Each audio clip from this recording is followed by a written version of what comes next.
Nature Émotive, une initiative présentée par Cosmo Marque et Stratégie.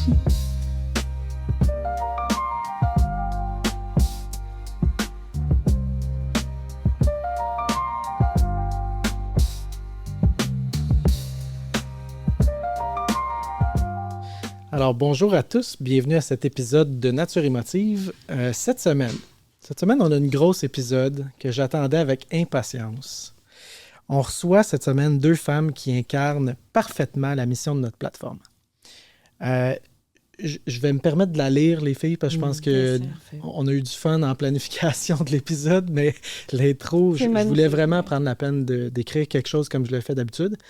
Puis, c'est ça, dans le fond, je prends vraiment le temps de vous lire un petit peu comment j'ai perçu le personnage de chacune de vous deux. Donc, dans le fond, les 2 femmes qu'on reçoit aujourd'hui redéfinissent le succès en affaires en y remettant l'humain, la vulnérabilité et l'authenticité surtout au cœur du leadership. Marie-Ève Landry, psychologue organisationnelle, fondatrice d'Ori Leadership et chroniqueuse influente au journal Les Affaires. Elle est une référence incontournable dans le monde des affaires et du leadership. Depuis plus de 20 ans, elle accompagne les dirigeants et leurs équipes dans des transformations puissantes et profondes, faisant émerger un leadership éclairé, aligné et courageux. Pour Marie-Ève, réussir en affaires, c'est pas juste une question de chiffres, c'est d'abord une question d'alignement intérieur, de sens et d'humanité assumée. Merci Marie-Ève d'être venue. Merci de l'invitation, ça me fait tellement plaisir. On a eu du gros fun, puis chaque épisode va être le fun aussi. Yes. À ses côtés, Emmanuelle, donc une amie, relation d'affaires, connaissance de longue date. Emmanuelle Bory est gestionnaire de compte et directrice régionale du programme Divert chez Technion, un manufacturier d'envergure internationale qui prend position avec un objectif zéro déchet, quand même. Emmanuelle incarne un autre visage aussi du succès, celui de la force née de sa vulnérabilité. Donc, Emmanuelle a un trouble de bipolarité et elle est fièrement engagée à briser les tabous autour de la santé mentale en milieu professionnel. Emmanuelle fait preuve d'audace, de créativité, d'ouverture et d'authenticité avec finesse et élégance. Elle nous montre que le vrai leadership, celui qui inspire et rassemble, passe par l'acceptation de soi dans toute sa complexité, y compris dans ses paradoxes et ses fragilités. Elle est la preuve qu'un diagnostic ne doit jamais devenir une étiquette limitante. Bien au contraire, elle est une source de puissance et de vérité. Donc, bienvenue les filles. Merci. Merci beaucoup de vous être déplacées. Rapidement, l'introduction, aujourd'hui, je pense qu'on va avoir un épisode chargé. Comment trouvez-vous à date, en fait, le concept, tout ça? Je pense qu'on peut peut-être en parler un petit peu. Je pense que Marie et Manu, les deux, on tombait pile vraiment dans une palette ou dans un sujet d'affaires qui est criant aujourd'hui. Comment vous vivez ça un petit peu? Juste l'idée de la plateforme avant de rentrer vraiment dans les questions. Moi, écoute, je suis tombée en amour avec le projet de la minute que je l'ai découvert sur les réseaux sociaux.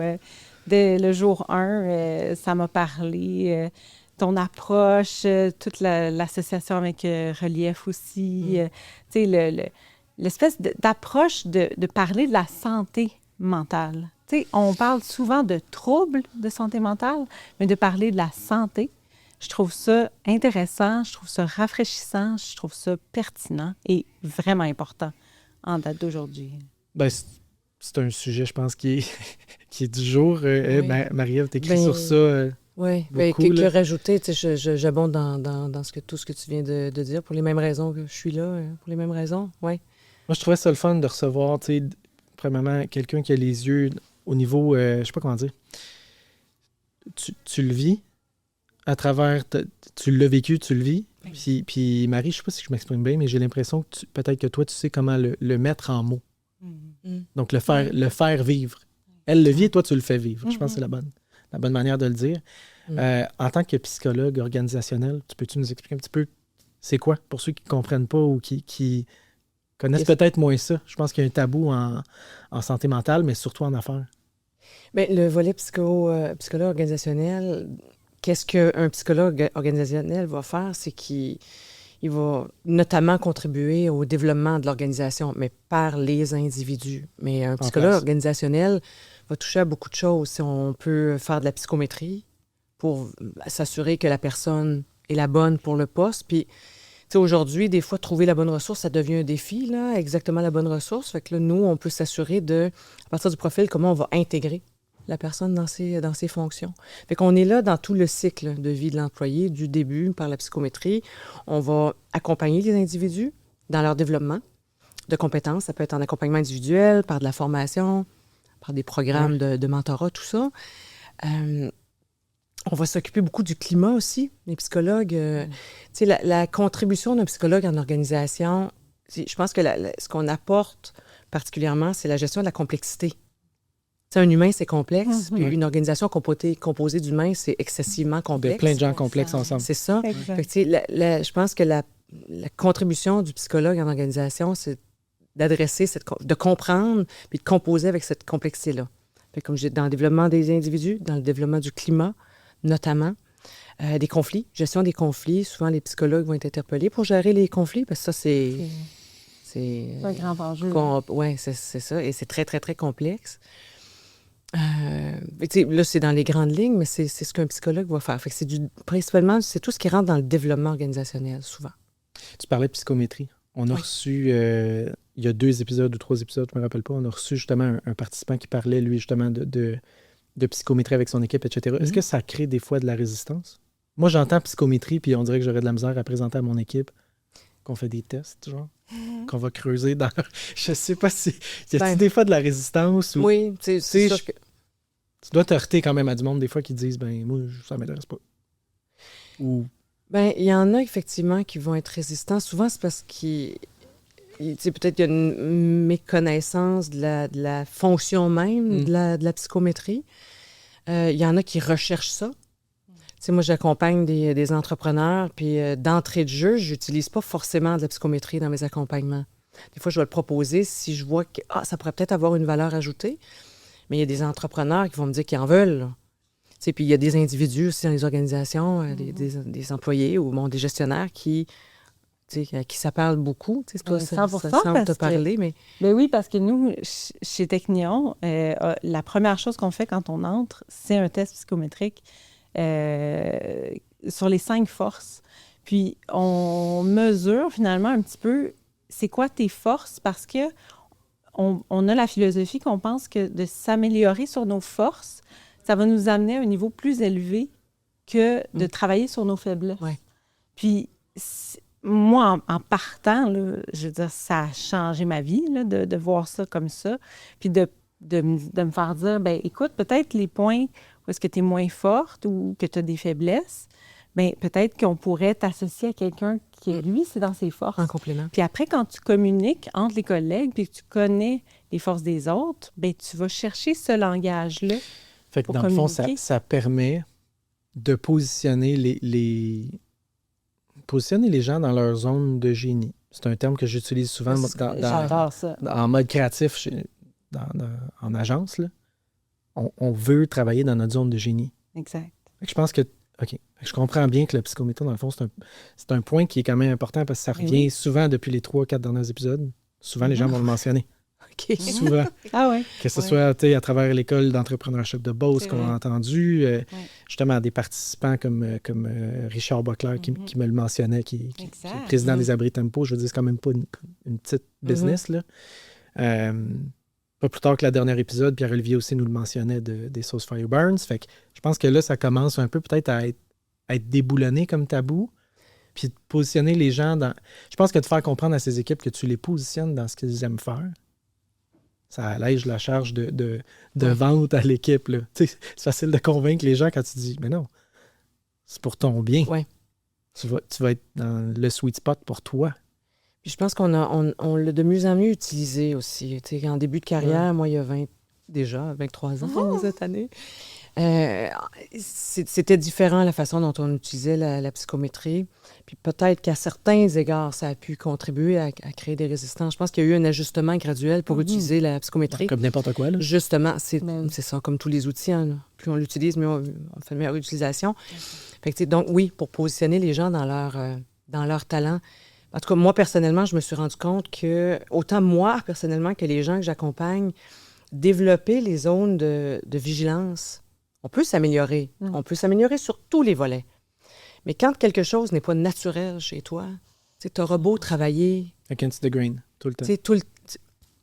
Tu vas t'améliorer, mais si c'est une grande zone de vulnérabilité, ça ne sera jamais une grande force. Tu ne viendras pas, oui, c'est ça. Fait que c'est beaucoup d'efforts, c'est ça. Fait que moi, je me suis rendu compte que c'est beaucoup d'efforts pour peu de résultats, pour peu d'impact.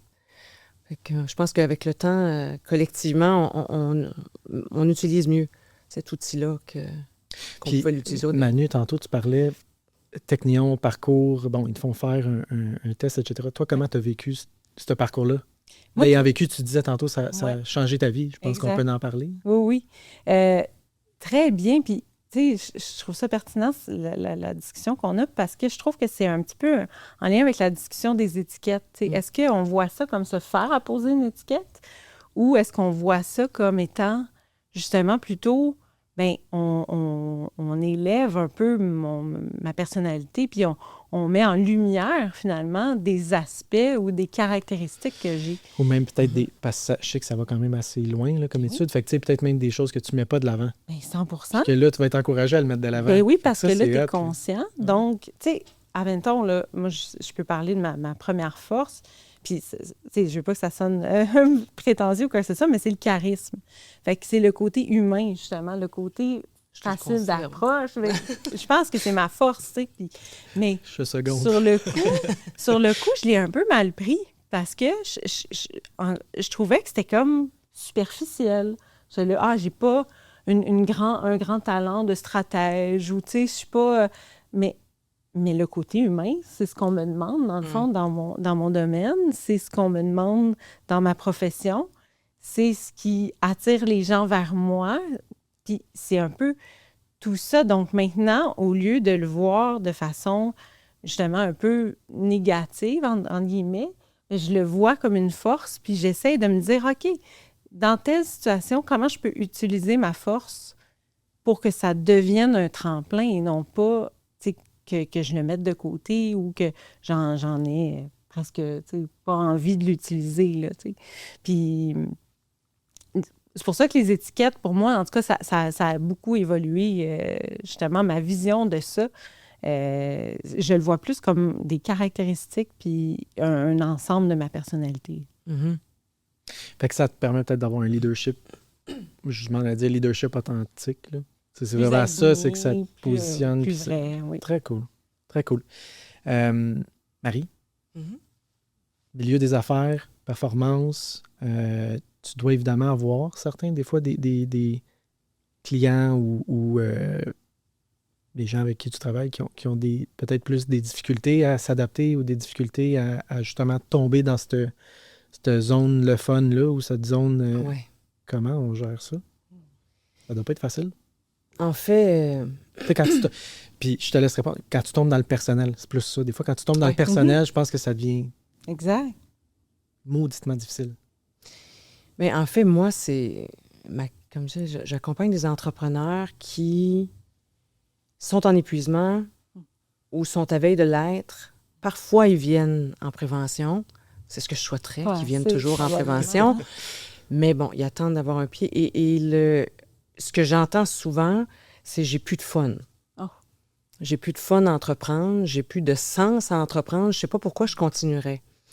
Et le facteur, et un des facteurs qui est très, je dirais pas commun, il n'est pas là chez tous les entrepreneurs que j'accompagne, mais c'est souvent ça, c'est l'espèce de manteau là, qui se met de la performance à tout prix. Trop, là. Trop performance, qui se poussent dans leurs limites, qui se désincarnent d'eux-mêmes pour répondre à un modèle que sociétalement on encourage, mais qui correspond peut-être à certaines catégories d'entrepreneurs de personnes, mais ce modèle-là, il n'est pas adapté à tout le monde. C'est quasiment plus que de la performance, c'est quasiment viser la perfection qui n'existe pas vraiment. La perfection dans le modèle d'entrepreneur, au niveau de l'entrepreneuriat, fait qu'ils sont dans l'hyper-performance. Là. Mes clients, moi, c'est là qui sont.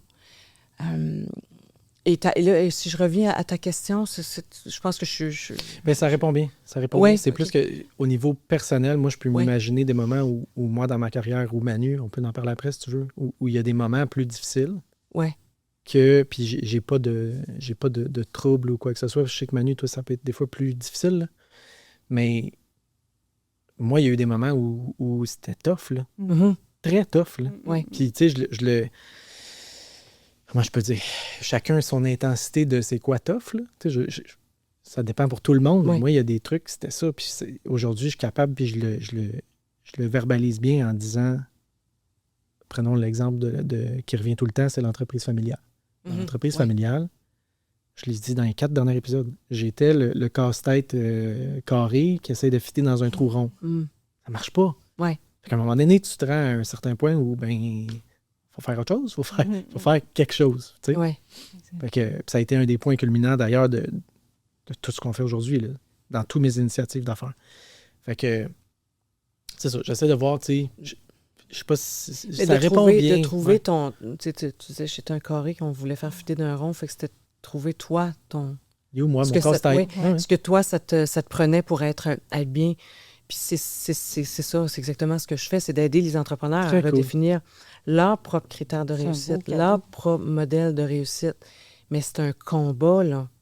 C'est sûr. Parce que le contexte, l'environnement, les valeurs de société, nos croyances, l'entrepreneur, il va, tu sais, que je comprends, ils vont finir par redéfinir leurs propres critères de réussite, mais ça va être ils vont retourner faire des affaires dans ce milieu-là qui, lui, reste encore à faire évoluer.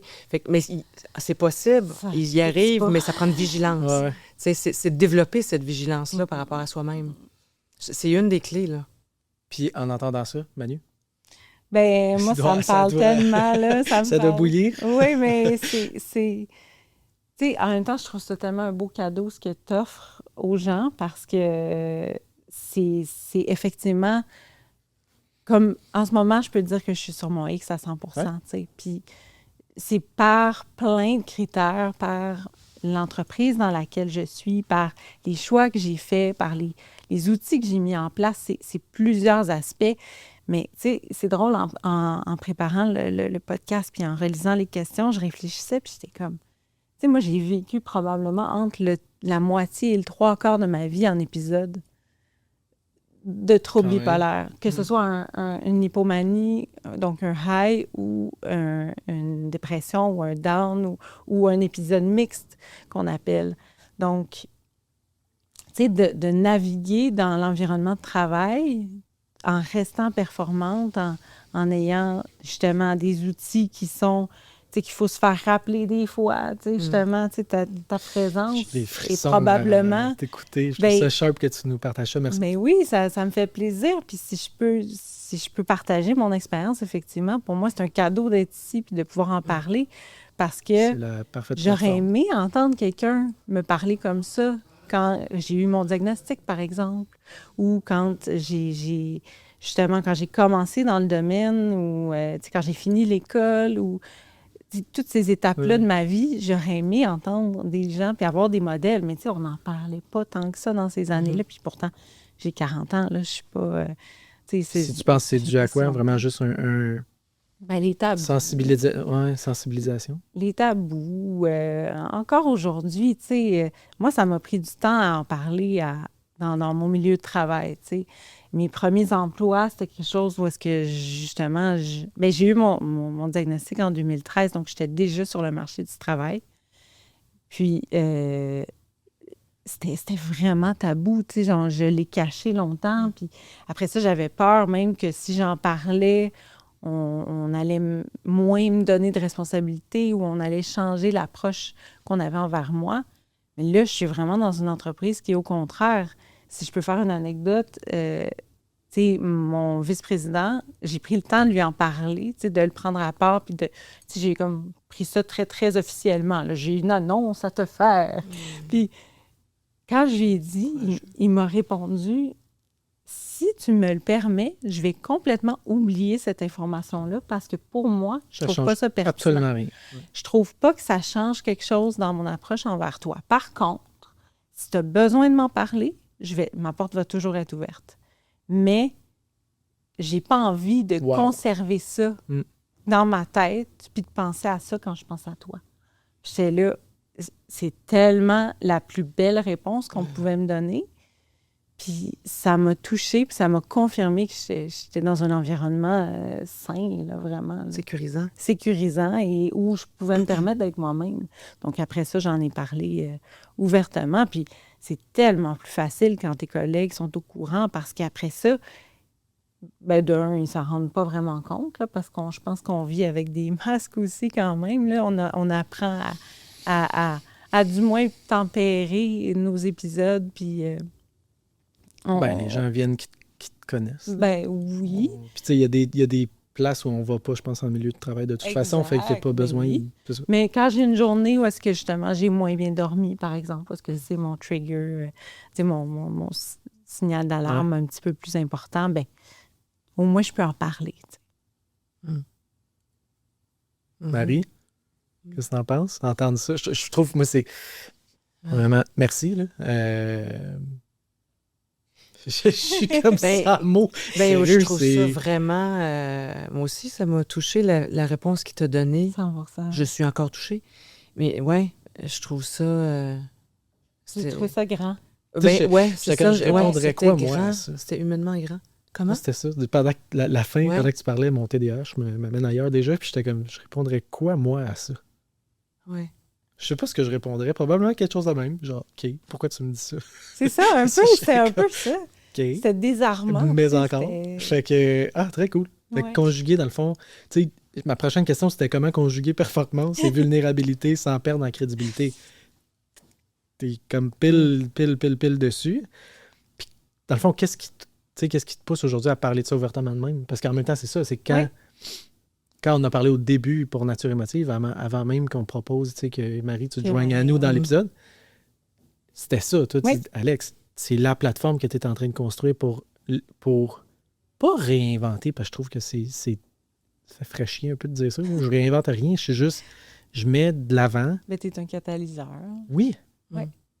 Il arrive trop d'affaires pas cool, où on est mal informé, où on est mal, des fois accompagné, où il manque des outils, où il manque de plateformes comme celle-là pour sensibiliser puis mettre de l'avant des trucs qui sont juste vrais puis qu'on peut pas ignorer. Ou qu'on peut pas continuer d'ignorer. Oui, c'est ça. Moi, c'est pour ça que le projet m'intéressait, c'est que, tu sais, j'ai longtemps senti que j'étais hors norme, que j'étais, tu sais, seule, puis pourtant... Comme à contre-courant, genre, là? Je suis une fille d'action. Je suis une gestionnaire, je suis une directrice, je suis une leader. Tout de suite, quand j'ai eu mon diagnostic, je suis partie sur Internet puis j'ai fait une recherche. Comment on gère la bipolarité? T'sais. Puis tout de suite, j'étais tombée sur Revivre dans le temps, qui est Relief maintenant. Ouais. Puis j'ai vu les cours d'autogestion puis j'ai sauté là-dessus. Moi, c'était important d'être dans l'action. Mais...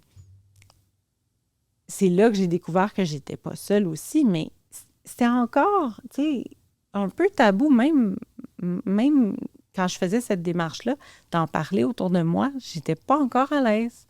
Maintenant, en 2025, je pense que, tu sais, c'était quand même pour moi un choix de venir en parler aujourd'hui, tu sais, ouvertement, parce qu'il y a plein de monde qui le savent pas, tu sais. Ben, que ton équipe te back en plus. L'apprendre, c'est ça. Que ton équipe te pousse à le faire. Mon équipe, ma famille, mes amis, tout le monde à qui j'en ai parlé m'ont dit « Hey, let's go, girl! » Tu sais, c'est comme « Vas-y! » Oui, puis je trouve ça... Vas-y, Marie.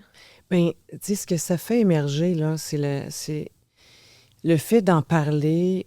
Bon, c'est bénéfique pour soi, c'est bénéfique par rapport au tabou, mais c'est que ça investit la relation. Tu sais, le fait de parler de ce qu'on vit, là, c'est que ça, on investit la relation à l'autre. Tu as nommé plein de personnes vers qui tu t'es tourné, vers qui il y a quelque chose qui a changé dans la relation, il y a quelque chose qui s'est approfondi dans la relation.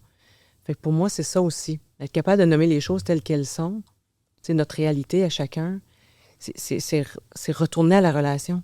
En tout cas, pour moi, il y a quelque chose qui est fondamental là, qu'on perd tranquillement, pas vite, en tout cas, du moins dans notre société. Puis je pense qu'il faut agir dans le sens d'aller vers l'autre. Oui. Mais ça prend des discussions. Oui. Pour moi, c'est essentiel. Je trouve ça drôle parce que tu disais d'en parler, puis de le mettre de l'avant, que ton équipe t'a supporté, la famille, les amis, là, tout ça, de le mettre de l'avant. Moi, je l'ai vécu avec des trucs vraiment plus easy, là, plus facile. Là. C'était pas... ça se compare. C'est pas la même affaire, mais mettons, moi, mon TDAH, grave. Et j'ai trouvé des trucs pour le gérer.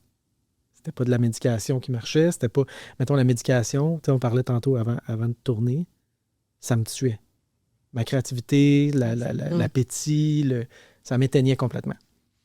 À l'âge de peut-être... C'est la première fois que j'en parle, fait que tant mieux ceux qui m'écoutent. On s'ouvre. Fait que, à 16... C'est-tu 16 ans? Ouais, je pense que oui. 16-17 ans, j'ai juste arrêté. One shot. C'était ma décision, j'arrêtais. Fini, final, plus de médication. Puis à travers le temps, un peu naturellement, comme si j'ai trouvé ma place tout seul ou la vie, là, je sais pas si on peut dire la vie, mais j'ai juste trouvé ma place dans quelque chose qui me fait triper. Pas long après ça, une couple d'années après, il y a eu, ma conjointe, les enfants, le mariage, la COVID, qui sont tous des points quand même marquants, complètement différents, mais qui font en sorte que veux pas ta vie se place.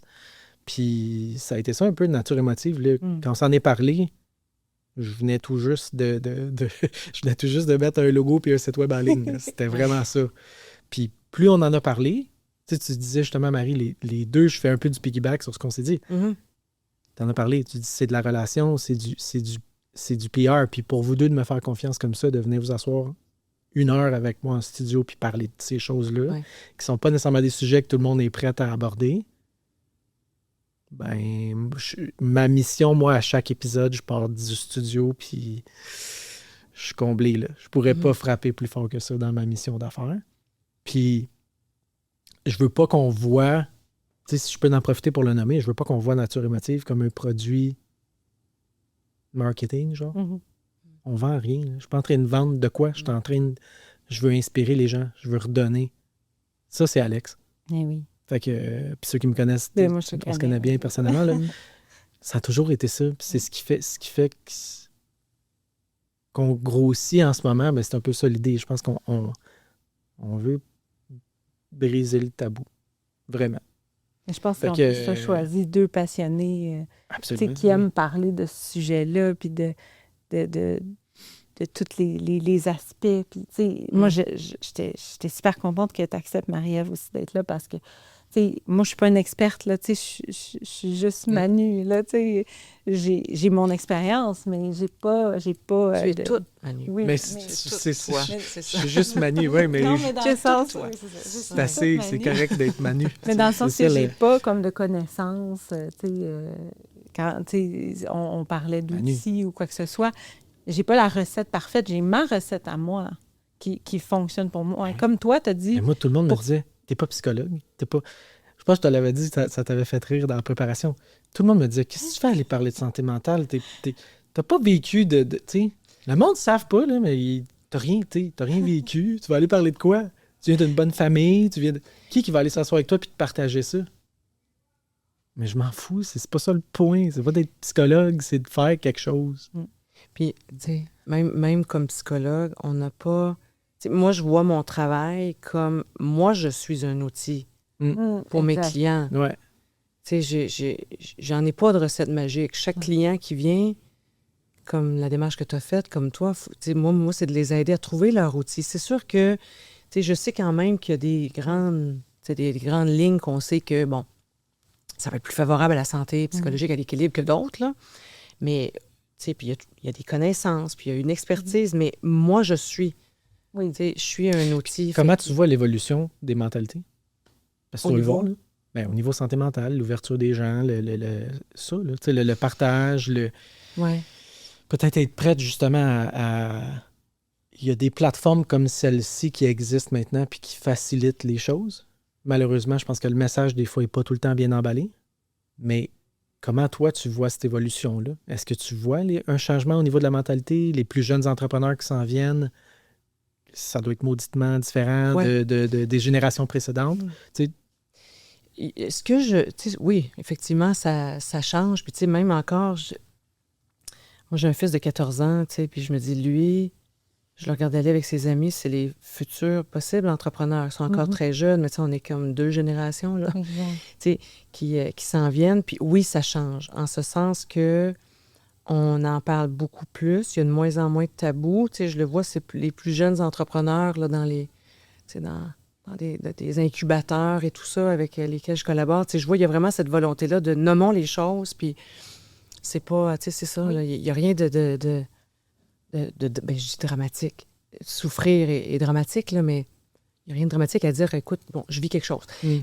On est capable d'en parler de plus en plus, mais je pense qu'on est encore au stade de l'histoire, là, au niveau de la conscientisation puis de la sensibilisation. C'est là qu'on est, en ce sens que, tu sais, comment ça se répercute dans les milieux de travail, tu évoques ton milieu de travail qui semble être vraiment comme une longueur d'avance, tout ça, puis il y a des entreprises pour qui c'est le cas.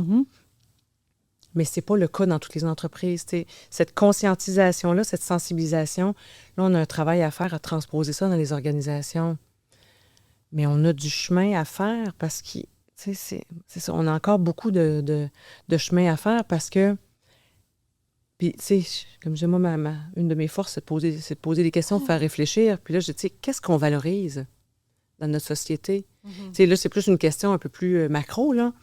À quoi on croit? Qu'est-ce qu'on croit qui est bon pour les êtres humains dans notre société? Qu'est-ce qu'on croit qu'il faut faire? Tu sais, si on se pose la question comme espèce là, vivante, là, c'est quoi nos croyances? Puis qu'est-ce qu'on valorise? On valorise encore la performance. Tellement. On valorise encore la croissance, voire l'hypercroissance.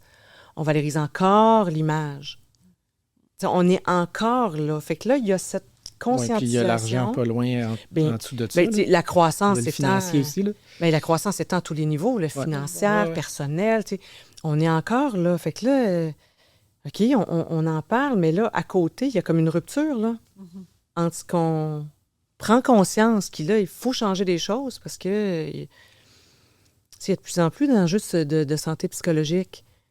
C'est pas normal. Quelle est la normalité? Mais il y a quelque chose, là, les enjeux de santé psychologique qui augmentent dans nos milieux de travail, notre société, c'est le symptôme d'une cause sous-jacente. Là. Oui. Puis cette cause-là, moi, c'est mon cheval de bataille. Je fais de la prévention en santé mentale pour les entrepreneurs. Et, moi, c'est mon cheval de bataille. Là, il faut travailler sur la cause. Puis une des causes, c'est qu'est-ce qu'on valorise? Puis qu'est-ce qu'on s'attend? Qu'est-ce qu'on n'accepte plus aussi? Puis éventuellement, mais qu'est-ce qu'on... Mais là, il va y avoir éventuellement, je pense, un choix à faire, mais c'est sur du long terme. Ma compréhension à moi, c'est sur du long terme. Il faut continuer ce qu'on fait, de nommer les choses, de briser les tabous, de continuer à faire des efforts. Tous les acteurs de l'écosystème organisationnel, de nos milieux de travail, l'écosystème entrepreneurial, il faut continuer. Mais... longue réponse, là, mais ça évolue. On en parle de plus en plus. C'est de moins en moins tabou maintenant. Là, il va falloir transposer ça dans la réalité. Là. Exact. Dans les milieux de travail, puis dans notre façon de faire des affaires. Puis, je pose la question qui est complètement outside par rapport. Les deux, avez-vous des habitudes ou avez-vous déjà vu des habitudes chez certains entrepreneurs ou qui seraient à mettre de l'avant ou qui seraient à éviter ou qui seraient... Parce que j'imagine, tu sais, les deux, vous avez vos propres types d'habitudes ou votre propre beat. Là. Marie, tu dois accompagner des entreprises ou des entrepreneurs plus précisément que tu es capable peut-être de dépister ou toi, Manu, dans tes équipes que tu diriges. Êtes-vous capable déjà de mettre le doigt sur des trucs qui font que ça fonctionne pas dans les habitudes ou dans les manières de travailler ou dans ça touche beaucoup même philosophie. Ouais. Mais, mindset, là. Oui, je vois des choses, mais je reviens toujours au fait que c'est propre à chacun. Mais je vois, en ce sens que ce qui marche pour une personne ne marchera peut-être pas pour une autre. Mais l'élément, c'est exact, pas de recette universelle, mais peut-être l'élément qui est là, qui est toujours là quand les trucs fonctionnent, c'est que c'est des humains qui sont conscients d'eux, puis ils acceptent qui ils sont et comment ils sont. Et ça, je dirais que c'est peut-être un ingrédient assez essentiel, être conscient de soi.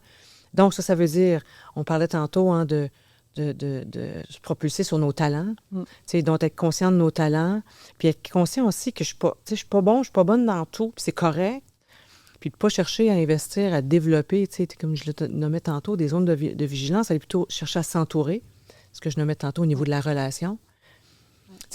La conscience de soi puis le réseau, moi, c'est des éléments que je travaille toujours de fond avec mes clients. il y a toujours le volet individuel qui travaille à développer ta conscience de toi, puis d'accepter quitter, mais fais des allers-retours avec les autres. Parce que ça, c'est un des enjeux qui contribue à la détresse psychologique, c'est l'isolement. Oui. Puis la solitude. Moi, je le vois beaucoup chez les entrepreneurs, mais c'est un fléau dans notre société, là, l'isolement et la solitude. Pourquoi? Qu'est-ce que tu veux dire? Ben, excuse mon ignorance. Mais on vit énormément de solitude. C'était déjà en croissance avant la pandémie. La pandémie a mis un coup de... Ça exacerbe complètement le sentiment. Ce sentiment-là, mais tu sais, tout l'individualisme qu'on cultive dans notre société nous isole les uns des autres.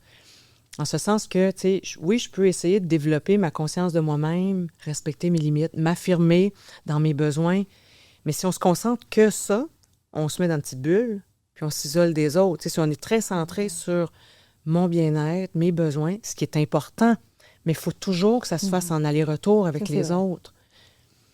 Fait que, moi, ce que je vais travailler avec mes clients, c'est ça. OK, bon, parfait. Tu as besoin de t'affirmer un petit peu plus dans tes limites. Avec ton équipe, par exemple, ou avec ton conjoint, ta conjointe, tu as besoin d'affirmer tes limites. OK, parfait. Comment tu vas faire ça?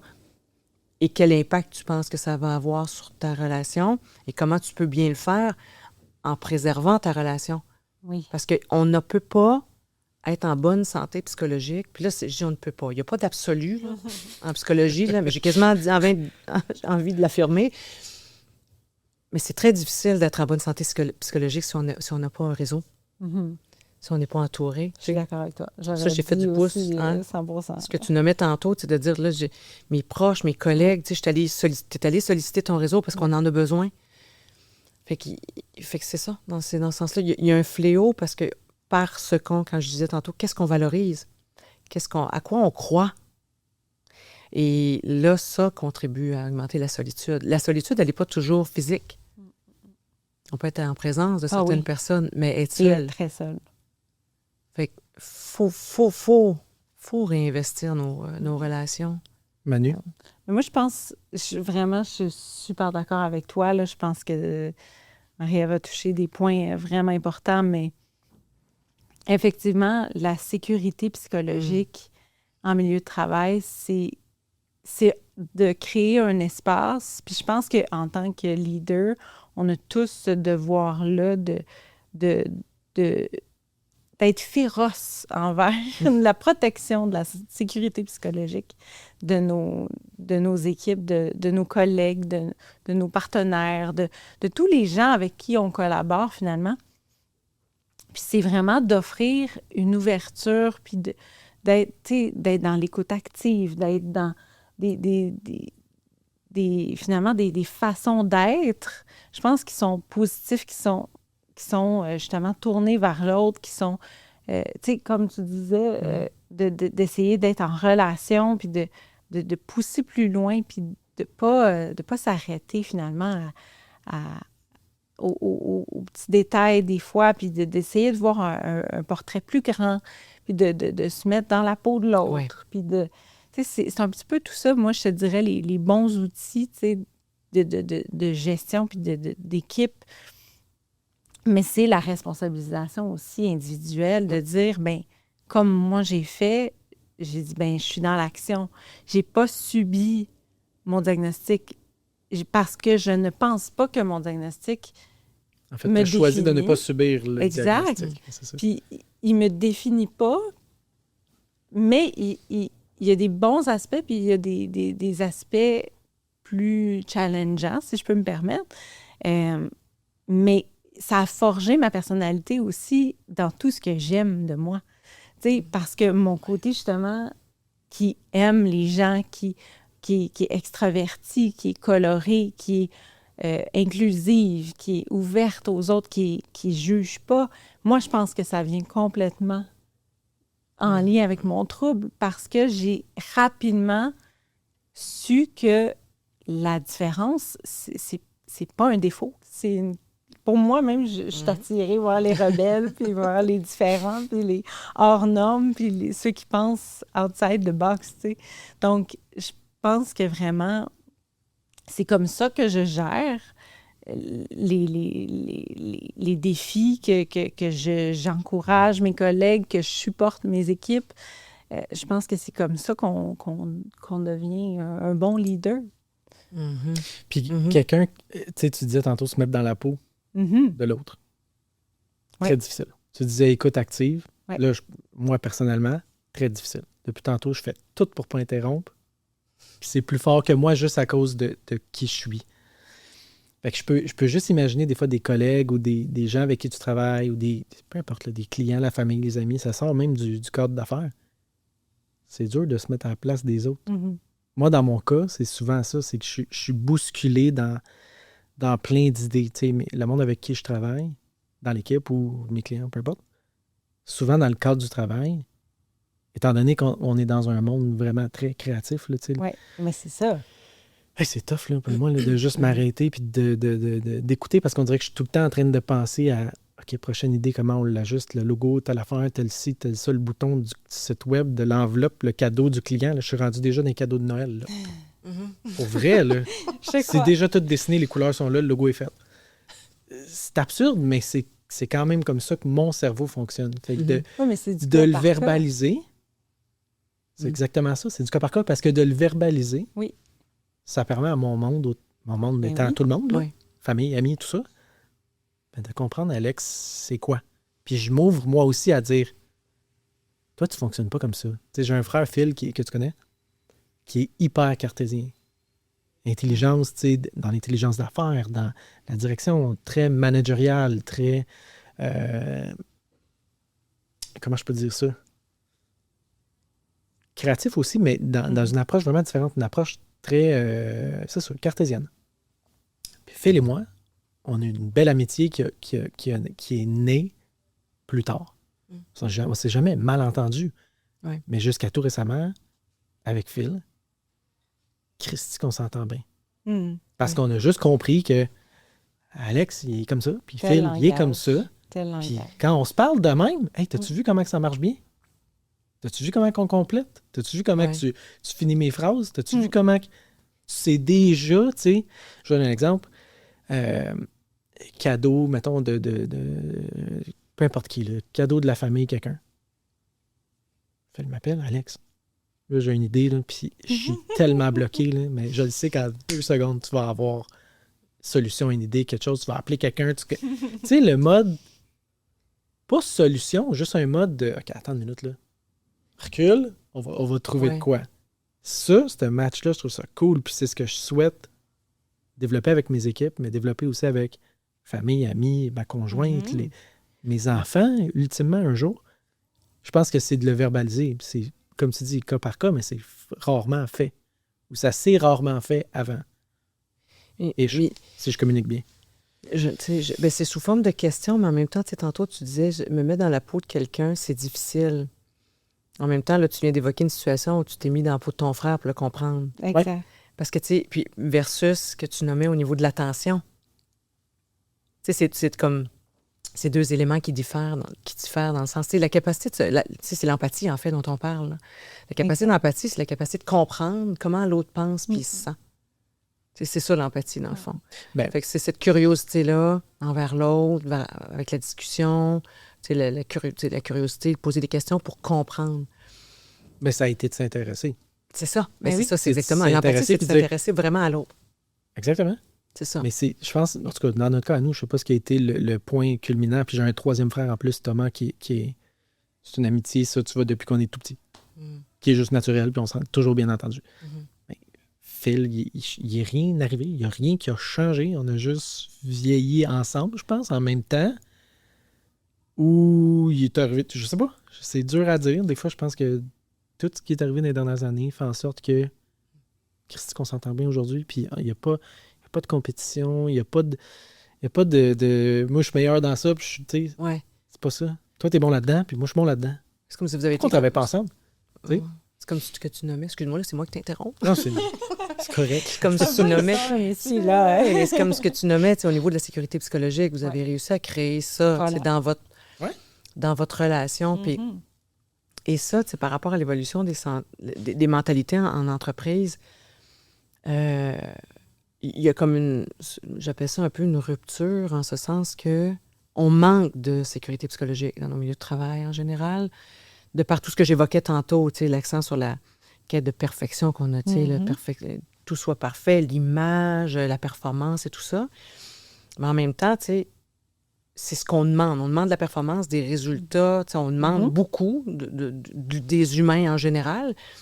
Mais pour être capable de livrer tout ça, tu sais, d'être innovant, de faire preuve de créativité, de réaliser des grandes choses, l'humain a besoin de sécurité psychologique. L'humain, pour être capable d'être créatif, faire générer des idées, il faut être capable de se permettre de dire des choses qui vont peut-être aller à l'encontre de l'opinion des autres, de prendre un risque, de se tromper, de faire une erreur. Ça prend tout ça pour être capable de faire de grandes choses. Mais là, c'est comme si cette sécurité psychologique-là, dans beaucoup de milieux, elle n'est pas encore assez cultivée. Et ça, cette rupture-là contribue, entre autres, à des enjeux de santé psychologique, là, parce qu'on nous demande Mère et Monde, mais moi, le terreau que j'ai besoin pour réaliser Mère et Monde, c'est pas là. J'ai pas d'assises. C'est inexistant, oui. Y a-tu des stratégies que tu recommandes? Ou que tu mets de l'avant, au moins dans vos initiatives d'affaires à vous? Y a-tu des choses que tu mets de l'avant puis que tu... Bien, tu sais, c'est sûr que la sécurité psychologique, comme tu nommais, c'est une responsabilité partagée, en ce sens que c'est sûr que l'entrepreneur ou le gestionnaire va avoir un rôle à jouer. C'est comme lui, le gardien. C'est le gestionnaire, le gardien de la sécurité psychologique. C'est lui qui va s'assurer que là, tout le monde peut émettre son opinion, gérer de façon équitable. Tous les facteurs de risque psychosociaux, qui, autrement dit, sont des pratiques de gestion, là, gestion de la charge, la reconnaissance, le soutien, l'équité, la justice organisationnelle. Tout ça, avoir des bonnes pratiques de gestion, c'est essentiel. Puis le gestionnaire doit être le gardien de ça. En même temps, ça prend la contribution de chacun. C'est vraiment une responsabilité partagée. Fait que c'est ça. Maintenant, au niveau des stratégies, là, écoute, il y a combien de chemins pour y arriver, mais ça prend des gestionnaires éveillés à être en mesure de créer ce type de milieu-là, qui ont de la formation, qui sont peut-être même accompagnés pour créer ce milieu-là. Et ça va se décliner dans le climat de travail. Fait que c'est sûr que puis là, le climat de travail, ça, c'est un autre dossier. Là. On parlait de complexité. Là, c'est relativement complexe. Tu viens probablement, là, c'est que tu viens toucher en plus à plein de sources externes, genre les collègues, là, ci, là, ça. Il y a des environnements de travail de clics, puis de gang, puis des amis de... Puis il y a des industries aussi, où c'est plus insécurisant que d'autres industries. Il y a des milieux de c'est ça, il y a des secteurs d'activité. Y a-tu, toi, des endroits où tu essaies de te... sans dire préserver, là, mais on dirait que j'essaie de me mettre à ta place, puis moi, j'aurais tendance... En fait, j'ai tendance même à faire ça. Quand il y a un environnement où je le feel pas, où je sens que je... Pas que je suis pas à ma place, mais je me sens pas bien. Ça arrive des fois. Là. J'ai tendance à m'effacer. Ouais. Je bloque. Je deviens un bloc de glace. Rien qui va sortir de moi. Comme tu te protèges. Là. Ouais. T'as-tu, toi, des... Si t'es à l'aise, là, évidemment. Oui. Ah oui, 100%.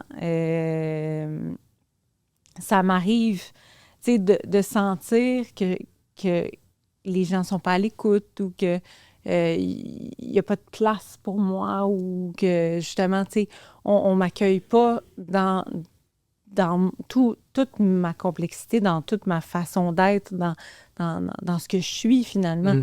Puis moi, je suis comme toi.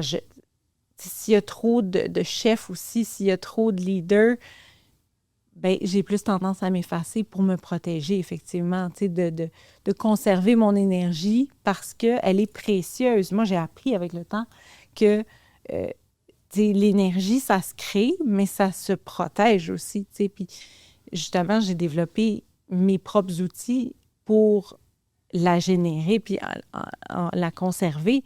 Mais c'est sûr que si je vois qu'il y a un milieu qui est pas optimal ou quoi que ce soit, ça se peut que je me retire ou que j'ai une forme de fermeture ou...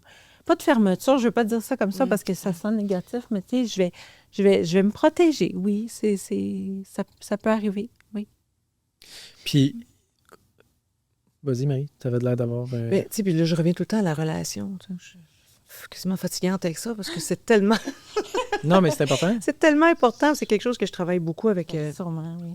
Avec mes clients, tu sais. Puis c'est ça, c'est comme, tu sais, est-ce que tu arrives des fois, tu sais, parce que, en tout cas, je pense que tu es quelqu'un de sensible aux autres. C'est ce que je perçois de toi, tu sais. Dans ce climat dans lequel tu entres, puis tu sens qu'il y a comme... c'est ça. une fermeture, moins accueillante, es-tu en mesure des fois d'identifier une personne? Oui. Qui peut être comme un... c'est ça, un pilier que tu sens qu'il y a comme peut-être un lien à créer avec cette personne-là. Est-ce que ça, c'est des choses que tu peut-être essaies des fois? Oui, je me rends compte que les personnes avec une attitude très négative ou une attitude justement qui sont pas qui n'ont pas de je m'excuse, j'ai le terme en anglais, mais de ownership, ça vient me chercher beaucoup. Quelqu'un qui subit un peu sa vie puis qui se prend pas en main, en mode je me victime, dis... Ben oui, exact. Moi, je me dis... C'est pas du tout pour me péter les bretelles ou quoi que ce soit, mais je me dis, Caroline, moi, j'ai décidé que j'étais une actrice dans ma vie, que je la prenais en main, que je la bouffais, là, ma vie, là, comme je la dévore. Puis c'est ça que je veux. Alors, quelqu'un qui est à l'opposé de moi, ça va me challenger beaucoup, effectivement. Fait que j'ai un effort de plus pour entrer en relation avec cette personne-là. Je pense que j'ai une facilité quand même à entrer en relation avec les gens, puis c'est ce que j'aime, puis ça me passionne, parce que je pense qu'il y a du bon dans tout le monde. Puis j'adore ça, en apprendre, puis aller chercher justement, les caractéristiques de chacun. Mais c'est sûr que si je vois une fermeture ou quoi que ce soit, j'ai parce que mes ça propres devient limites. limitatif. À un certain point, ça devient que... Exact. L'impact que... En tout cas, moi, dans mon cas, l'impact que ça a, une mauvaise énergie, une mauvaise attitude, l'excuse. Tomber dans des excuses, on le voit, ça a tellement... Moi, en tout cas, ça a un gros impact. Ça vient me toucher, puis ça va profond en dedans de moi, parce que je suis pas un gars d'excuses, puis je suis pas un gars qui se dissimule, puis qui se cache, puis qui... C'est la faute de l'autre tout le temps. Je suis pas là. Le victimhood, là, excusez, reprendre encore une fois des anglicismes un peu, là, mais ça vient diluer, je pense, tous les efforts que moi je mets, puis que mon équipe vient de mettre aussi. Ça a un impact pas juste sur moi, dans le fond. C'est ça que j'essaie de dire. Ça vient diluer toute la chaîne complète. Autant au travail que dans la vie de tous les jours. Là. Fait que, voilà, je suppose que je m'en allais avec ça. Là. Ben, tu sais, le côté réactif à un environnement ou un climat, puis le besoin qu'on ressent de se protéger, qui est comme absolument légitime. Puis, tu sais, je m'inclus là-dedans. Je vais parler de mes clients en général, mais je m'inclus là-dedans. Tu sais, j'ai dû moi-même apprendre à... Tu sais, j'ai du gaz, là, puis je suis très spontanée, puis je suis très action-réaction. Tu sais, c'est dans ma nature, là. Mais j'ai dû moi-même apprendre à... Puis comme je dis, j'aide mes clients à le faire dans la gestion de leur équipe, parce que des fois, ils sont confrontés à des, à des situations, à des challenges. Puis ils disent, là, j'aurais envie de dire... Je dirais pas ce qu'ils me disent, mais... tu sais, puis... Des fois, c'est surprenant à quel point, quand on se sent nous-mêmes challengés, c'est d'aller dans notre capacité d'écoute. Oui. T'sais, parce que des fois, c'est ça. Et là, je vais parler de moi personnellement. Moi, plus je me sens challengée, plus je me sens brassée, plus je me dis, Marie, ferme ta... écoute. Même si ce que la personne en face de moi me dit vient me brasser, même si je suis pas d'accord, même si ça vient des fois me choquer, même si ça me fait me sentir pas bien, je me dis, écoute, Marie-Ève, écoute ce qui est présent, écoute ce qui est vivant là dans ta relation. Puis c'est ça que j'accompagne les clients, mes clients entrepreneurs à faire. Parce que, tant que ça n'est pas là, ça va être difficile pour eux de créer le lien de confiance avec la personne. Même si la personne est hostile à nous ou à eux, mes clients. Le but, c'est d'arriver à créer cette relation-là puis à influencer l'autre dans la relation. Fait que, même quand je suis challengée, puisque j'aime mes clients, essaye de rester là. Oui, c'est la présence. Essaye de rester présent. Ouais. Essaye de te connecter à l'autre, au-delà de tout ce que ça peut te faire sentir. Puis en comprenant, l'autre va te faire... en tout cas, tu as plus de chances que l'autre finisse par te faire confiance. Puis accepte aussi qui tu es dans ta réalité, dans ta différence. Et là, après, tu vas être capable d'injecter, d'influencer dans la relation de façon positive. Mais c'est un effort, là. Oui. C'est un effort colossal là, d'être capable de rester dans cette qualité de présence, même si l'autre nous met en colère ou... en tout cas, C'est ça. Mais... Puis, pour faire du pouce un peu, si je peux me permettre. Non. C'est vraiment aussi... Oh, t'as assez parlé, là. Un anti. T'as assez parlé. Un anti-modèle. C'est ça. On est dans les coudes, dans l'ouverture. Non. Mais très drôle. Mais c'est justement de dire que même si la personne vient un petit peu jouer dans tes propres émotions, bien, des fois aussi, c'est juste d'accepter que ça ne sera pas ta meilleure amie, cette personne-là. Puis c'est correct. Mais ça n'empêche pas, mais c'est ça n'empêche pas d'être un bon leader, d'être présent, de lui offrir ta présence, de lui offrir le meilleur de toi-même quand même, parce que ça va, toi, te faire évoluer comme humain.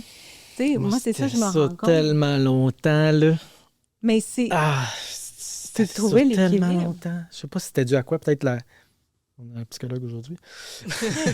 Tombé. On va poser la question. C'est peut-être ça. C'est peut-être du confiance en soi, quelque chose comme ça. Mais moi, longtemps, c'était ça. Me faire aimer. Fitter dans la gang, puis être cool, puis être là. Puis tu sais, je voulais que le monde sache que j'étais là. Puis là, on dirait qu'il y a comme, en évoluant, peut-être, je sais pas si c'est de la maturité. Encore une fois, je sais pas, là, mais à un moment donné, c'était ça. C'était comme... Je veux pas être ami de tout le monde. Moi, j'aime pas tout le monde. Ouais. Je veux pas être ami de tout le monde. Je suis pas là pour être l'ami de tout le monde puis être le... C'est ça. On peut agree to disagree, comme... là. Il y a juste un changement naturel qui s'est fait. Je sais pas si chez l'entrepreneur, ça doit être quand même... Moi, je le vois souvent, là. L'entrepreneur caméléon, qui est ami de tout le monde, qui est chum avec tout le monde, puis qui finit par être le pourvoyeur, là, un peu. Là. Ouais. Tu dois en vivre?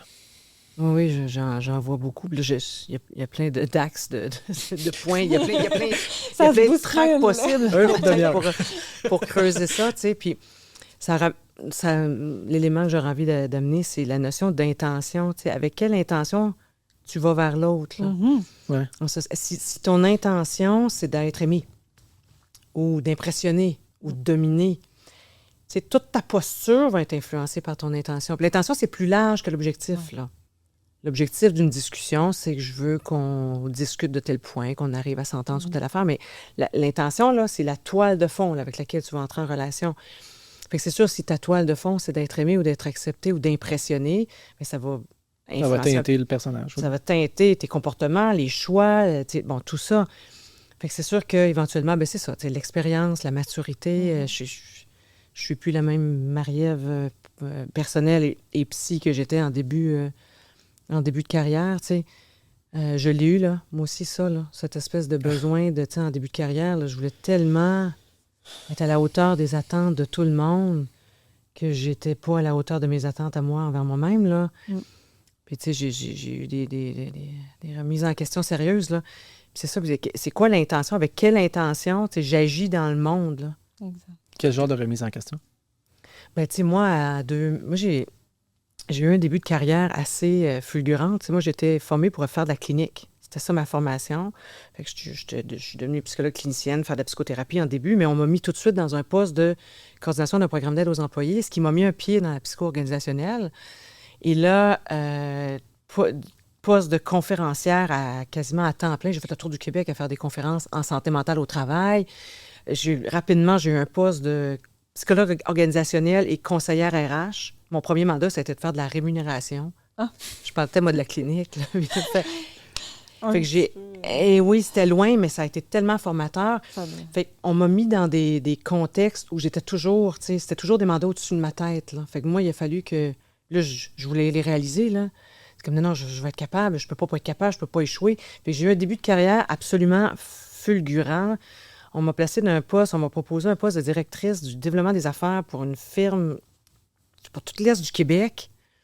Dans la boîte où j'étais, tu sais, ça faisait 5 ans que j'étais sortie de l'école, là. Et j'ai dit non. Parce que j'étais partie en voyage, puis je comprenais plus pourquoi je faisais ce que je faisais. J'avais la face verte. J'avais plus de fun, ben. J'avais plus de fun. Fait que là, je me suis dit, mais là, pourquoi je fais ce que je fais? Puis là, je remettais tout en question de dire, OK, là, toute mon énergie va à faire ça. Mais dans quel but? Pourquoi?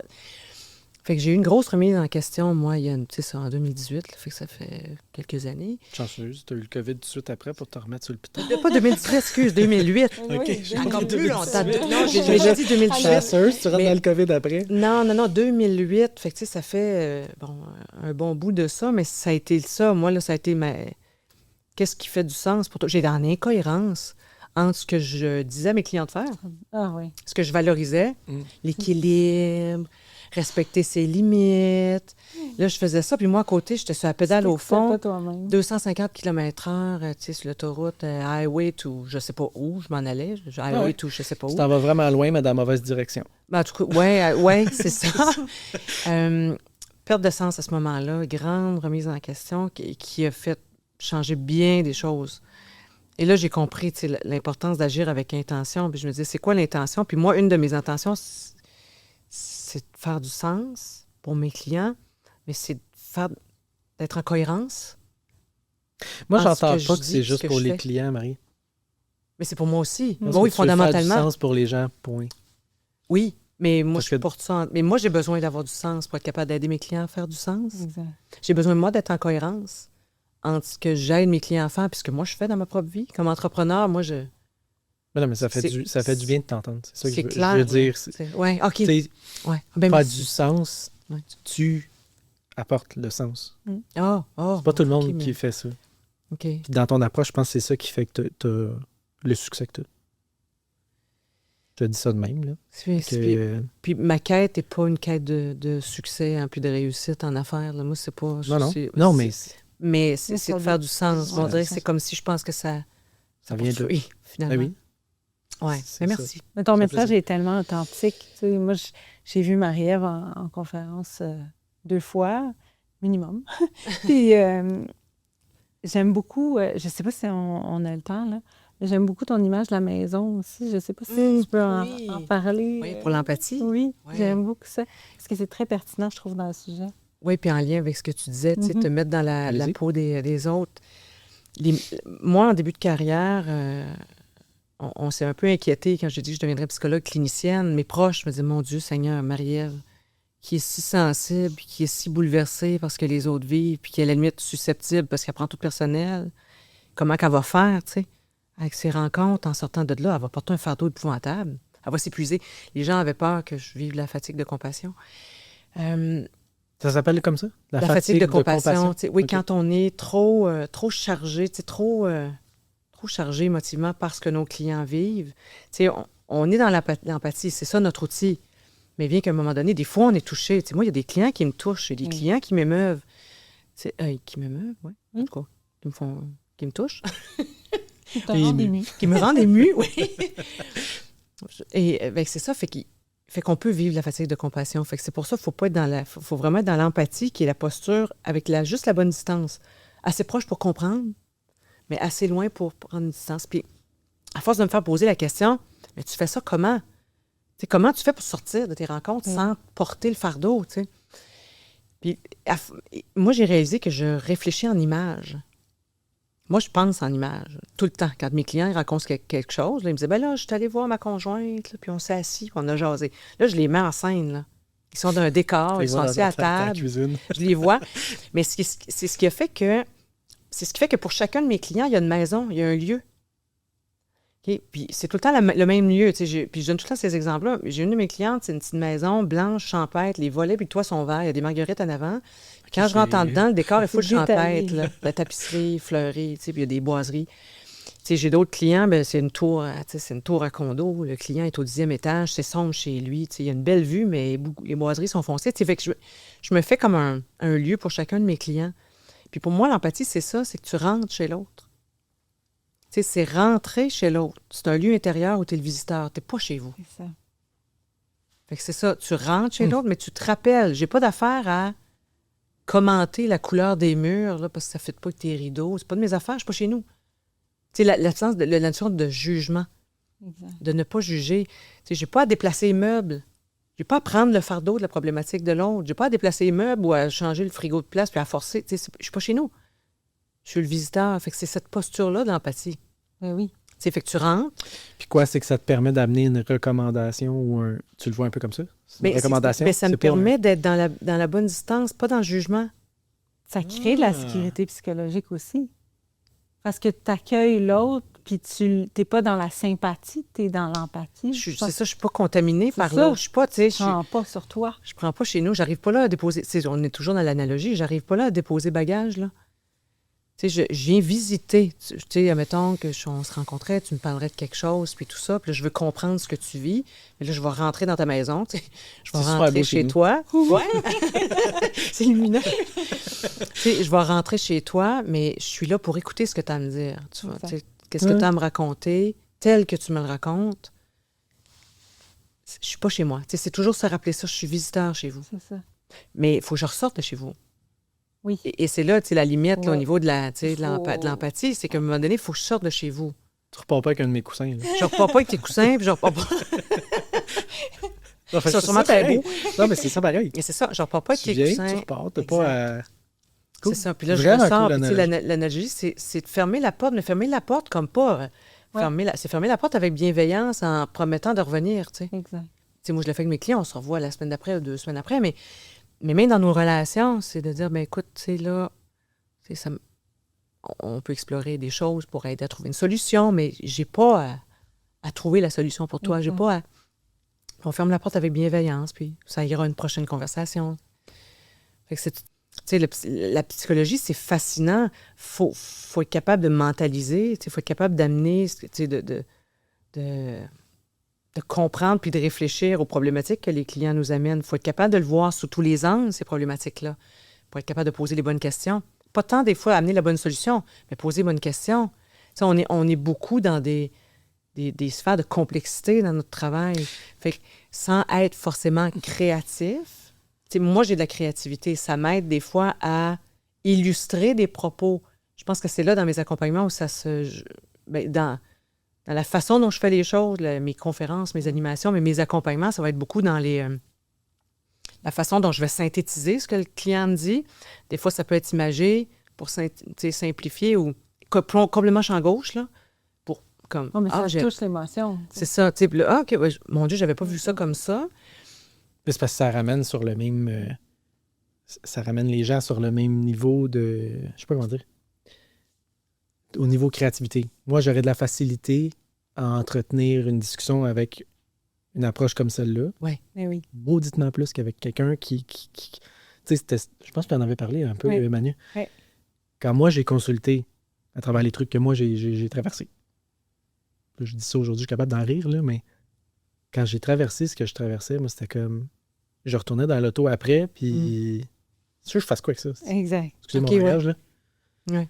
OK, j'ai des outils, j'ai des conseils, mais là, encore là, moi, demain matin, il faut que les factures se payent, il faut que mon monde travaille, il faut qu'on rentre des projets, il faut que j'aie un sourire d'en face, même si je file vraiment pas. Il faut que j'aille chercher des jobs, puis à la limite, c'était comme, faut pas que ça paraisse. Ce qui, tu vas me dire, c'est peut-être dangereux, un peu comme thinking, là, mais faut pas que ça paraisse. Ouais. Fait que d'avoir quelqu'un créatif puis quelqu'un qui a cette ouverture-là, qui est capable d'aller là, je pense que tu rends service à bien du monde. Parce que souvent, la créativité et l'entrepreneuriat sont intimement reliés. Ouais. Tu sais, je pense à toi un peu dans le même principe, Manu. Oui. Toi, là, il n'y a personne qui va dial down sur la couleur. Là. Si c'est vert fluo, c'est vert fluo. Il n'y aura pas de vert forêt. Là. C'est vert fluo. Exact. Fait que, comment... Tu sais, toi, en écoutant Marie, j'imagine que tu vas avoir un peu la même réponse que moi ou le même thinking, mais sur 2 trucs différents. Là. Ben oui, puis c'est pour ça que je voulais qu'elle parle de cette image-là, parce que cool. Je trouve que c'est pertinent, puis c'est tellement cohérent avec le sujet d'aujourd'hui, puis même le sujet global du podcast. On est dans un monde où, justement, on est mené par l'émotion. Tu sais, tout aussi... nous interpelle. Si ça ne vient pas chercher un côté émotif, on ne ferait pas ce qu'on fait. T'sais. Je pense que tu disais, il faut pas que ça paraisse quand j'ai eu des enjeux. C'est le côté émotionnel de dire, ben, je veux être fort, je veux l'idée. Moi, c'est un peu ça aussi quand je te parle de masque. Il y a probablement très peu de gens qui se doutent que j'ai un trouble bipolaire, justement parce que je suis la fille souriante, parce que je suis la fille qui est toujours de bonne humeur, qui est colorée, qui est originale. Donc, je pense que c'est un peu un ensemble, là, puis je ne vais pas faire du coq à l'âne, mais c'est ça, d'essayer de se retrouver dans ce côté-là plus émotif, mais tout en se préservant. Tu sais. Je suivais les questions rapidement. Il y en a une que j'aimerais, en fait, avant de tomber dans la conclusion, là, après ce que tu as dit, Manu, comment collectivement pensez-vous qu'on peut faire évoluer cette culture-là? La culture d'affaires, culture d'entreprise, culture au niveau à tous, là, autant Québec, Canada, peu importe. Là. Comment est-ce qu'on peut faire évoluer ça? En faisant Auriez-vous des trucs? Auriez-vous des... Tu sais, si on pouvait changer quelque chose? Moi, j'ai l'impression que je fais mon bout de chemin, puis je suis... oui. Je suis au bout je suis pas au bout de mes idées, mais je suis au bout un petit peu de ce qu'on va faire avec Nature Émotive, puis je vois déjà une phase 2 de où est-ce que ça va amener. J'essaie tout le temps un petit peu de creuser, puis tu sais, d'aller chercher du feedback, puis je suis très à l'écoute, parce que c'est pas mon milieu, puis je suis pas un professionnel de la santé, loin de là. Je suis pas... je suis juste un jeune qui veut faire des affaires cool, puis porteuses. Puis je trouve ça le fun de voir, puis de voir que le monde croit dans ce que j'ai monté. Là, Fait qu'avez-vous peut-être une idée, collectivement, comment on peut faire évoluer les cultures d'entreprise, puis en même temps aussi, pourquoi c'est encore difficile d'accepter ça? Pourquoi c'est encore difficile de... Les masques, là, ça va pas tout le temps bien, puis ça va pas... On se promène pas tout en Porsche, puis en... C'est pas ça, là, la vraie vie. Là. Mais c'est parce qu'on associe encore la vulnérabilité à quelque chose de négatif. Mais c'est pas d'être faible, au contraire. Moi, je trouve tellement que d'être vulnérable, tu sais, justement, le fait que moi, j'ai commencé à parler, parce que je peux prendre l'exemple de moi seulement, là, tu sais, le fait que j'ai commencé à en parler en milieu de travail de plus en plus ouvertement, les témoignages que je reçois en retour, Alex, c'est incroyable. C'est pas... c'est pas du tout ça, c'est le contraire. C'est comme, mon Dieu, que ça fait du bien que tu en parles. Moi, j'ai telle personne dans ma famille, ou mon conjoint, ou mon enfant. Ou, puis j'ai des confidences souvent que les gens vont m'apporter, puis qui vont me partager leur propre expérience. C'est comme ça, c'est pas en changeant le monde. Tu sais, on veut changer le monde, puis moi, je suis la première là, à avoir des grandes ambitions, puis tu sais, sur plein de volets où est-ce que j'essaie de faire changer les choses, puis d'avoir un impact positif.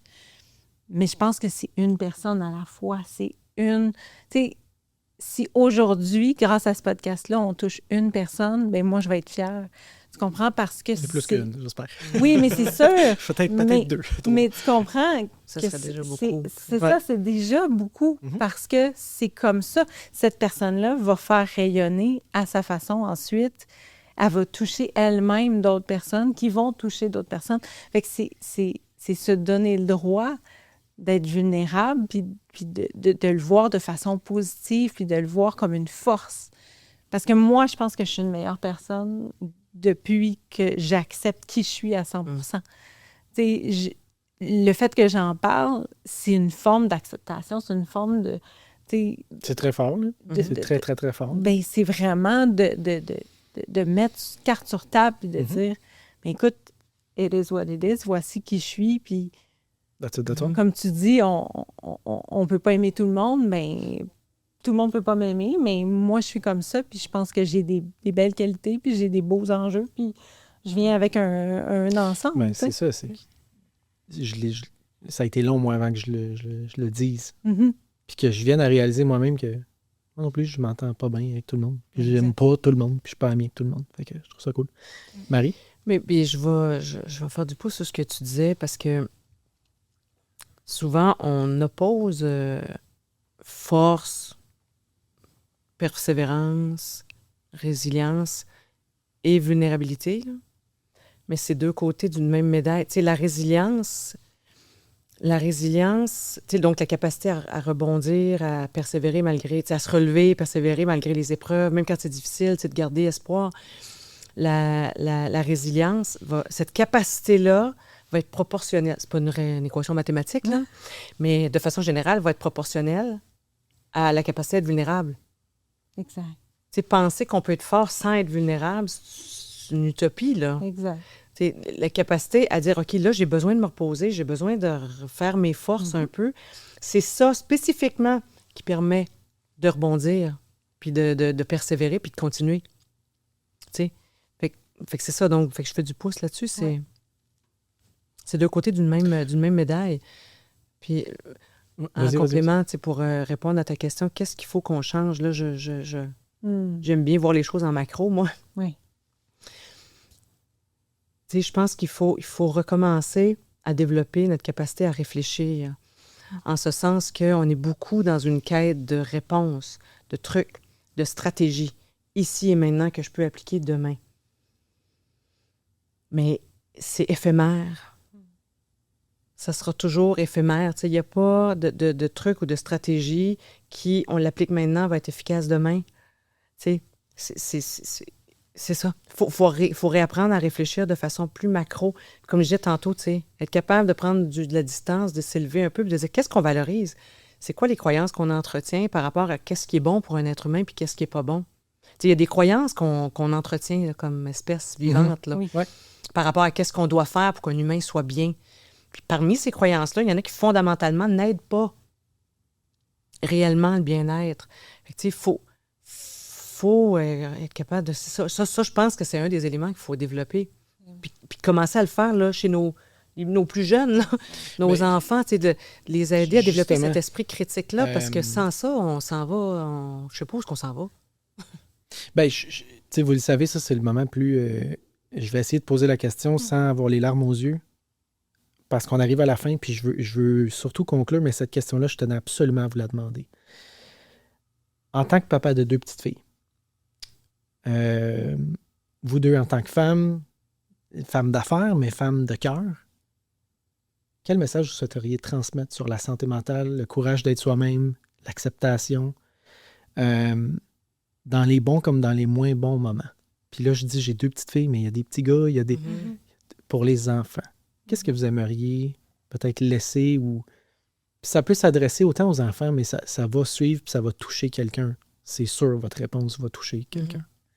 Fait que je tenais absolument à vous le demander, puis après ça, je vais devoir fermer l'épisode. Allez-y. Vas-y.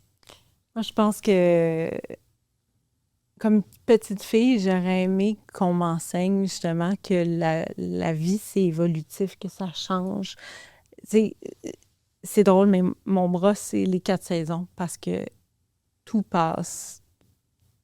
Puis ça m'aurait sécurisé d'apprendre ça. Tu sais, c'est le fun d'apprendre à jouer au ballon chasseur en maternelle, mais j'aurais aimé me faire apprendre l'intelligence émotionnelle, puis tu sais, des comportements aussi de prendre soin de soi très jeune. Tu sais, mais je vois émerger ça, tu sais, chez mes amis qui font du yoga avec leurs enfants, qui font de la méditation avec leurs enfants, qui vont leur enseigner que c'est important de prendre soin de soi, puis d'être à l'écoute, puis d'être ouvert. Fait que je pense que c'est un peu ça, tu sais. Puis que ce soit en tant que femme ou en tant que gestionnaire ou leader ou quoi que ce soit, j'ai le devoir d'être moi-même parce qu'il n'y a personne d'autre comme moi. Tu sais, c'est un peu cliché à dire, mais non, c'est un devoir que j'ai parce que c'est ma mission de vie. Tu sais, je suis faite de telle façon. Fait que j'ai à accepter qui je suis puis à utiliser 100% de mes forces puis justement de tout ce que j'ai à donner puis à le partager. Parce que c'est ça ma mission de vie. Merci. C'est beau. Hein? Ben c'est ça aussi, c'est un élément. J'ai dit quel message j'ai envie de laisser, tu sais. Souvent, tu sais, on cherche... moi, puis ça allait un peu dans le même sens. Tu sais, qu'est-ce que j'aurais aimé comprendre avant? J'ai beaucoup été en quête de qu'est-ce qui manque. Tu sais, personnellement, là, dans ma vie, tu sais, dans cette quête de qu'est-ce qui me manque. Ouais. Qu'est-ce que j'ai pas encore comme habileté ou comme capacité, comme force. Et c'était pas là, il fallait regarder. Tu sais, pour moi, puis c'est ce que je je cherche à faire avec tous ceux que j'accompagne, c'est qu'est-ce qui est en trop?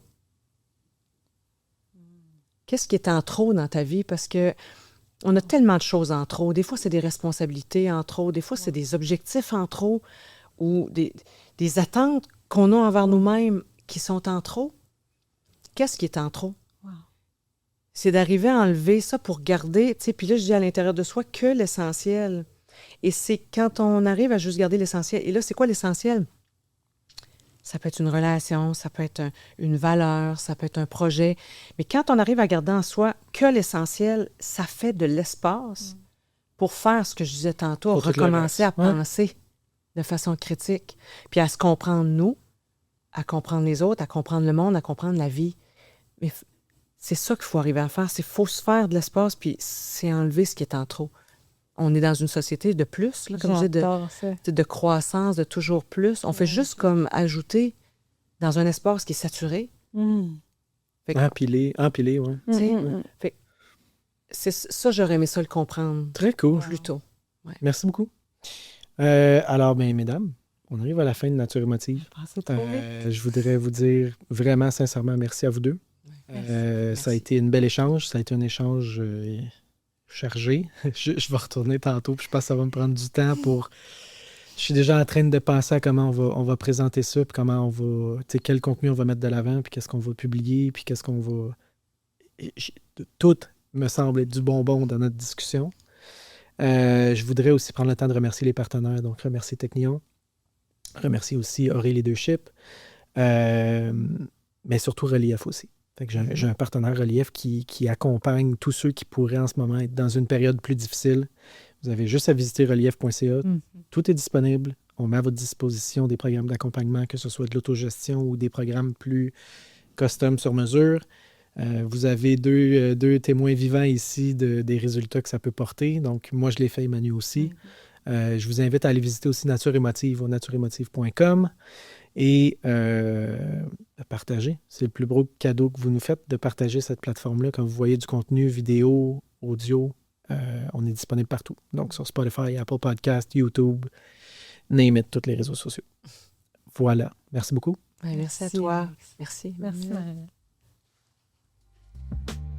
Nature émotive tient à remercier tous ses partenaires. Pour plus de détails, nous vous invitons à visiter le naturemotive.com.